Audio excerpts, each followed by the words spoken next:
burn away these years that remain on the bed. No, Joe! I could do that with this candle.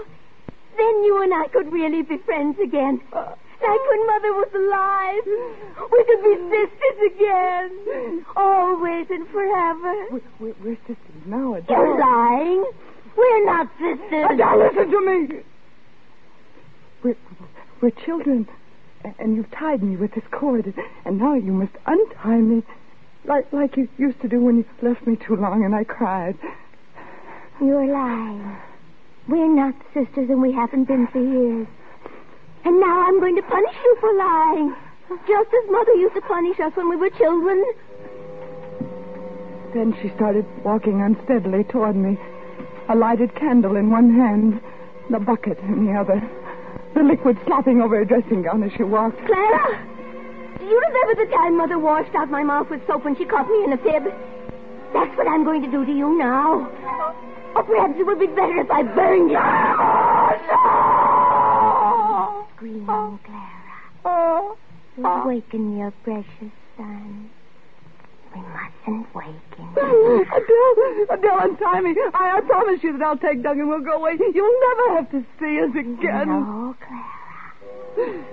And she kept moving towards me, holding the lighted candle close to her breast. You mustn't ever lie to me again, Clara. Adele, you're ill. You don't know what you're doing. Wash away the years. Burn away the years. Oh, suddenly, I saw a tiny flicker of flame on her breast.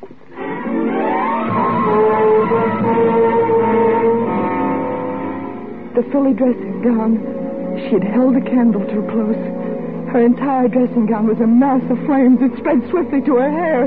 In a moment, she was a blazing torch, and the odor of burning filled the room. I could see her face, surprised and contorted with pain.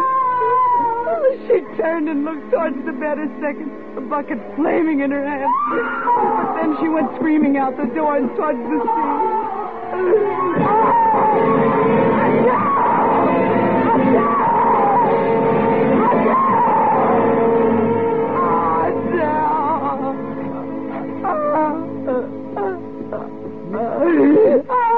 Mrs. Foley. Yes? You mustn't scream like that. I wasn't screaming. That was my sister, Adele. Yes, I know. Try not to think about it, Mrs. Foley. You knew my sister was burned to death, didn't you, Mrs. Willard? Oh, she was so very beautiful. Yes, I know. Try and rest.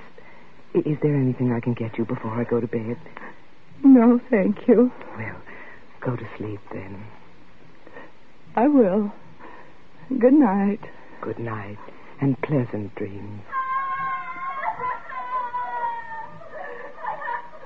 Was that my sister, Mrs. Willard? No, Mrs. Foley. It's one of the others. Oh. They scream because they remember things. Yes, I suppose they do. Good night. Good night. I remember things, too. I remember. Promise me you'll never leave me, Clara. And that whatever I do, you'll do. I promise. Always and forever. Always and forever. I promise.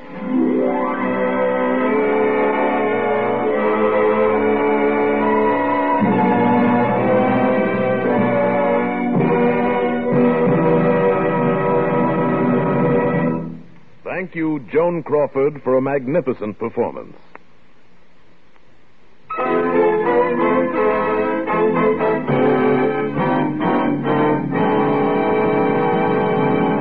Now here again is Miss Crawford. I want to thank Tony Leader and his wonderful cast of actors, especially Lorene Tuttle, who played my sister, for helping me to make my appearance on Suspense so very pleasant. Like all of you, I am a great Suspense fan, and I'm looking forward to hearing next week's story. It's another gripping study in Suspense.